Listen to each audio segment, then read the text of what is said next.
Superset 2 hareketi birleştirmekle oluyordu. Drop set'e göre uygun ağırlık seçin kendinize. Kasların hacimlenmesi ve pump olması için de hareketi nizami bir şekilde yapmaya çalışın.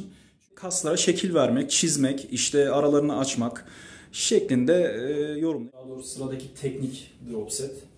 Drop set'te bir presimiz olacak, dumbbell pres. Arkasından 2 tane. Evet, Fakirciğim hoş geldiniz arkadaşlar. Bugün omuz antrenmanı. Omuz antrenmanını her zaman söylüyorum biliyorsunuz. Tek geçiyoruz. Bugün antrenmanımı dev set ve süper set şeklinde yapmayı planlıyorum.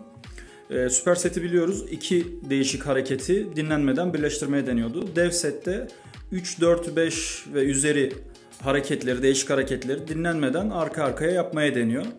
Dev seti ben bugün dumbbell'larla, dev set ve süper seti dumbbell'larla yapmayı planlıyorum. 2 hareket şeklinde yapacağım. Bir dev set, bir süper set. Dev set kendi içerisinde 3 değişik hareketi barındırıyor. Süper set de kendi içerisinde 2 değişik hareketi barındıracak. Haliyle 5 hareket şeklinde yapmaya çalışacağım. Dev seti yalnız 3 hareket yapacağım için, 3 değişik hareketle yapacağım için en başta hafif kaçacaktır büyük bir ihtimalle. Bunu tekrar edeceğim. Aynı hareketleri 2 set şeklinde yapıyormuş gibi dev seti 2 kere tekrar edeceğim. Dileyen arkadaşlar da bu şekilde yapabilirler. En azından omuz antrenmanını hem omuzlarımıza zarar vermeden, ilk defa yapıyorsak omuzlarımıza zarar vermeden hem de antrenmanı tamamlayarak, yarım bırakmadan bitirebiliriz. Şöyle bir hatırlatma da yapayım. Dev set antrenmanı tekniği zor bir tekniktir. O yüzden genelde bir senenin altındaki arkadaşların yapmamasını tavsiye ediyorum.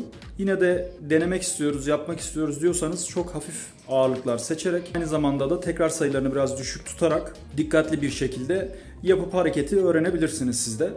Bunları yaparken de genelde temel hareketleri baz almaya çalışıyorum biliyorsunuz. Çünkü temel hareketler geliştirici hareketler oluyor. Kas gelişimini, hipertrofiyi destekleyen hareketler oluyor. Temel hareketlerin dışında yapılan hareketlerse genelde izole hareketler oluyor. Yani kaslara şekil vermek, çizmek, işte aralarını açmak şeklinde yorumlayabiliriz izole hareketleri de. Definisyon için kullanılıyor daha doğrusu bilen arkadaşlar için. Definisyon için daha çok kullanılan hareketlerden ibaret diyebiliriz. Şimdi isterseniz hareketimize geçelim yavaş yavaş. Ben de ısınmıştım videoyu çekmeden önce. Soğumayayım en azından. Birkaç ısınma hareketi daha yapıp harekete geçeyim. Hep beraber antrenmanımızı yapalım. Hadi bakalım. Evet arkadaşlar. İlk hareketimiz side lateralle front laterali süper set yapacağım. 5x10 tekrar şeklinde yapmayı planlıyorum. Arkasından dev set yapacağız. Dev seti 3 hareket yapmayı planlıyorum. Dev set ilk defa yapacağımız için zor olabilir. Eğer zorlamazsa dev seti 2. kere daha yapıp 2 set yapmış gibi yapacağım. Ne demek istediğimi anlamışsınızdır büyük ihtimalle. Dev seti 3 hareketten oluşturacağız. 3 hareket 6 tekrar 8 tekrar şeklinde hareketimizi yapacağız. Bunu az önce de söylediğim gibi ilk defa yapacak olan arkadaşlar ve 1 senenin altında antrenman yapmış olan arkadaşlar çok dikkatli olsunlar ya da yapmasınlar. Şimdi dilerseniz yavaş yavaş hareketimize geçelim. Set aralarında da 2 dakika, 2,5 dakika kadar dinlenebilirsiniz. Çünkü süper set bu. Şimdi harekete geçelim.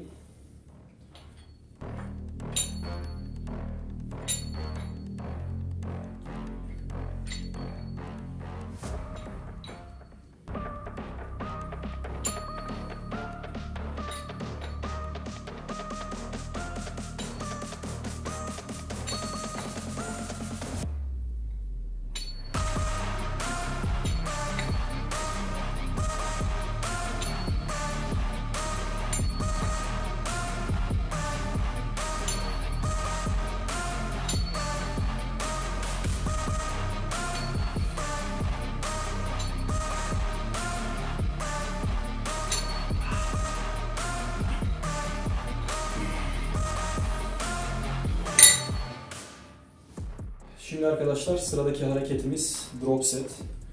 Daha doğrusu sıradaki teknik drop set. Drop sette bir presimiz olacak, dumbbell pres.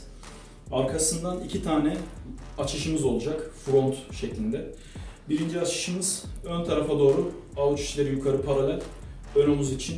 İkinci açışımızda yine ön tarafa doğru, çekiç şeklinde, bu kere avuç içleri paralel birbirine doğru. 2 hareketimiz de ön omuz için. Aslında pres de ön omuz çalıştırır genelde ama bir presi hani omuz antrenmanı olarak ele alırız. 3 kas grubunun üçüne de hitap ettiğini düşünerek normal omuz antrenmanı presi ele alırız. O yüzden ayrıyeten ön omuz çalışma ihtiyacı duyuluyor.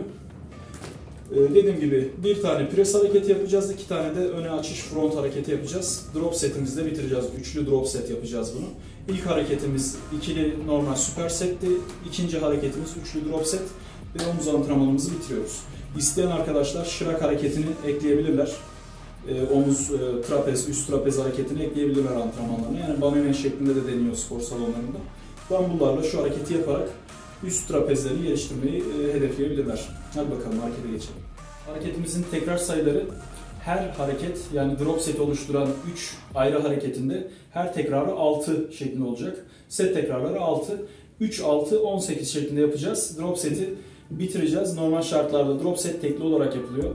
Yani bir drop set yaparsınız, bitirirsiniz o hareketi. Ben drop setin ikincisini de yapacağım. Yani birinci üçlü drop setimizi bitirdikten sonra bir drop set daha aynı hareketlerle yapıp antrenmanımı bitireceğim.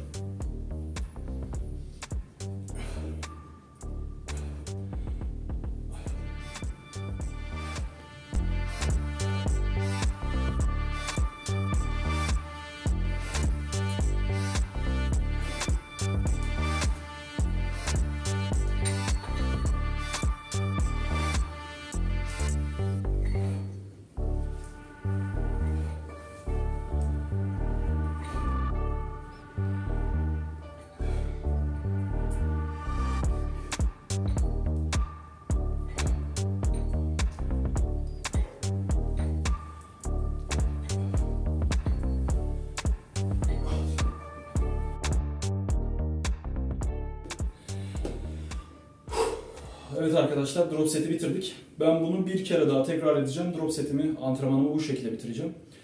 Dileyen arkadaşlar bunu benim gibi yapabilirler. Antrenman videomu da buraya kadar izlediyseniz videoları beğenip paylaşmayı, kanala abone olmayı unutmayın lütfen. Şimdiden teşekkür ederim. Görüşmek üzere.